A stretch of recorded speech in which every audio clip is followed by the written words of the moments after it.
अमावस्या हा अतिशय पवित्र, विशेष असा दिवस असतो.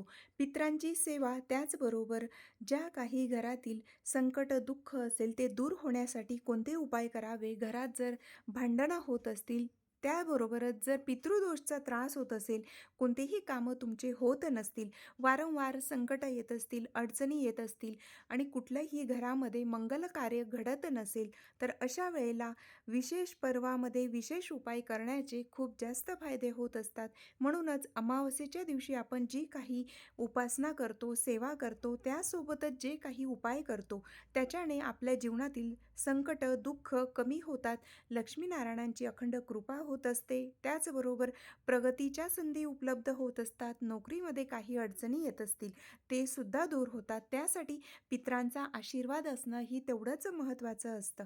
म्हणूनच प्रत्येक अमावस्येला आपण कोणता उपाय करायचा आहे, विशेष फलदायी असा उपाय स्वामींचा आशीर्वाद या आपल्या चॅनलवर सांगितलेला आहे. सविस्तर माहितीचा व्हिडिओ पाहण्यासाठी या व्हिडिओच्या खाली जो त्रिकोण दिसतोय त्यावर मी लिंक दिलेली आहे, तो व्हिडिओ जरूर पहा. पिंपळाची पूजा जरूर करावी. पिंपळाच्या खाली असा कोणता पदार्थ आहे की तो आपल्याला अमावस्येच्या दिवशी ठेवायचा आहे, की त्यामुळे पितरांची अखंड कृपा आपल्यावर राहील. अतिशय छान सविस्तर माहितीचा व्हिडिओ आहे. त्याबरोबरच अमावस्या पौर्णिमा असली की घरात वादविवाद होतात, भांडणं होतात, लहान लहान कारणांवरून मोठी अशी भांडणं होत असतात आणि पितरांची अखंड कृपा राहावी, त्यासोबतच लक्ष्मी आपल्या वास्तूमध्ये स्थिर राहावी, त्यासाठी सुद्धा अमावस्येच्या दिवशी उपाय केले जातात.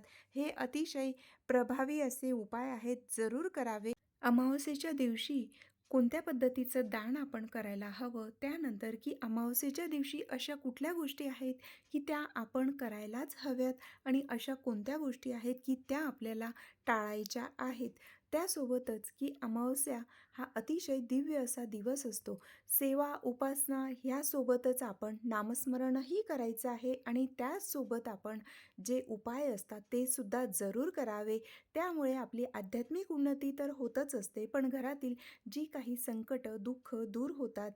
जे कुठलं तुम्ही काम हाती घेतलं असेल त्याच्यात तुम्ही यशस्वी होत असतात. म्हणूनच पितरांचा आशीर्वाद आणि लक्ष्मी प्राप्तीसाठी सुद्धा हे उपाय केले जातात. त्यासाठी व्हिडिओ जरूर पहा. श्री स्वामी समर्थ.